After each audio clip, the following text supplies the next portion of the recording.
You ask Tiger to solve. This deals with linear equations with one unknown. The final result is x equals -1/6. Let's solve it step by step. Group all x terms on the left side of the equation. Subtract 6x from both sides. Group like terms. Simplify the arithmetic. Group like terms. Simplify the arithmetic.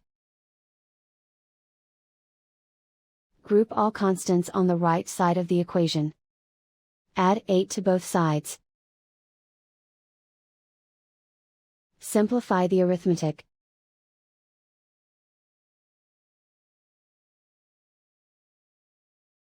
Isolate the x. Divide both sides by 6. Simplify the fraction. And so the final result is x equals -1/6.